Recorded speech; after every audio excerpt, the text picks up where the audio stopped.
It's summer, and that means it's time for two things. Number one, homeschool planning, and number two, the family vacation. I'm going to tell you today how they're alike. Hi everyone, I'm Pam Barnhill, and I have helped thousands of homeschoolers beat burnout, create doable systems, and bring more joy to their homeschool day. Welcome to the channel. If you haven't already, go ahead and hit the little subscribe button and the notification bell so you can be notified when I have a new video go live. Okay, so I'm drawing an analogy here today between homeschool planning and the family vacation. And when you think about it, there are two kinds of family vacations. I'm not going to say there are two kinds of families. I'm going to say there are two kinds of vacations because I've actually done this both ways. And there are things about both ways of doing this that really appeal to me. So the first kind of family vacation is the one where you say, you know what? We're just going to get on the road. We're going to head out. We have a general idea of where we're going. We know who we want to go see or where we want to end up, but we're going to just travel as far as we can each day. We're going to stop and see the things that are interesting. We're going to eat in the places that look appealing to us. We're going to go as far as we can, and then we're just going to get a hotel for the night. So that's one kind of family vacation, and it can be a lot of fun. The second kind of family vacation is the family vacation where somebody meticulously plans out your entire trip. You know exactly the roads that you're going to travel on, how far you're going to travel each day. You make reservations ahead of time at which hotels you're going to stay in along the way.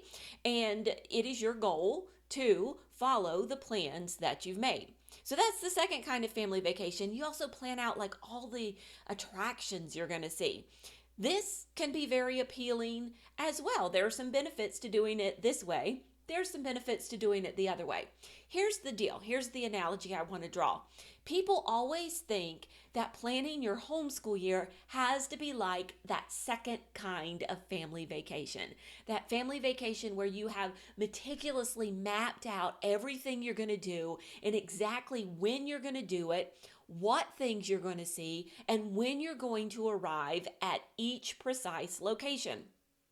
And this is not the case.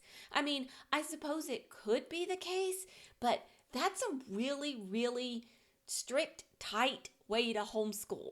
And when I say homeschool planning, a lot of people think that's what I'm talking about.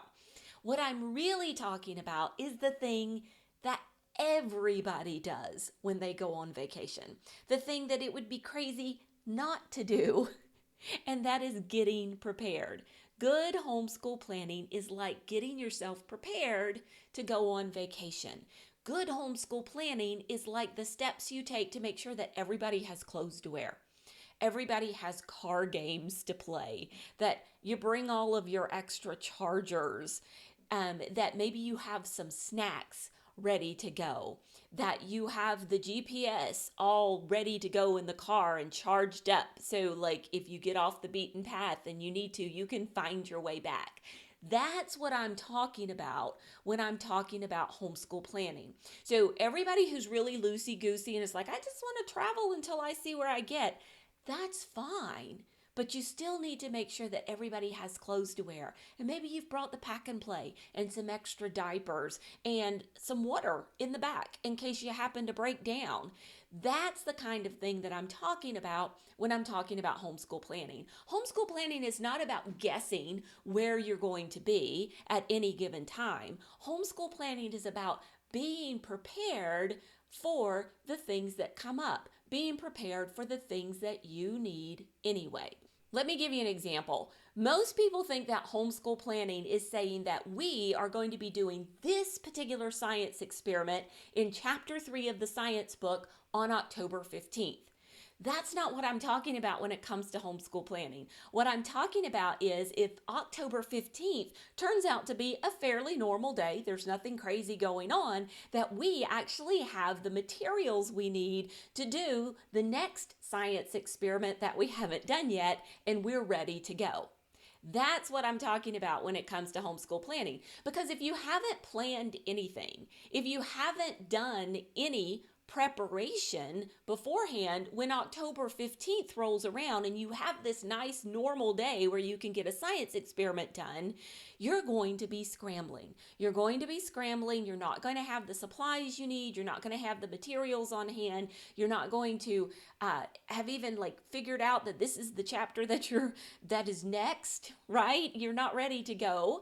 And so your scrambling causes this nice normal homeschool day that you had the opportunity to have to turn into this hot mess of chaos and nothing gets done. So let's don't plan to do a specific lesson. Let's get the lessons ready so that when it comes time to do the next one, we are prepared to go. And this is the thing that is going to calm the chaos in your home and allow you to be ready, to be prepared, because planning is preparedness for the next thing that happens.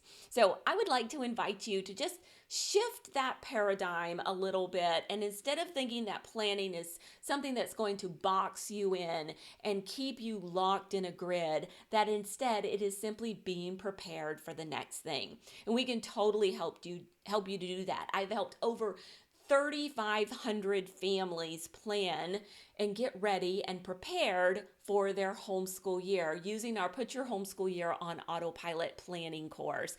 And if you would like a taste of that, we have a webinar for you. We have this free workshop at pambarnhill.com/vision where you can start working on putting together a vision for your homeschool that's going to help you be prepared for everything that happens. Go and check that out.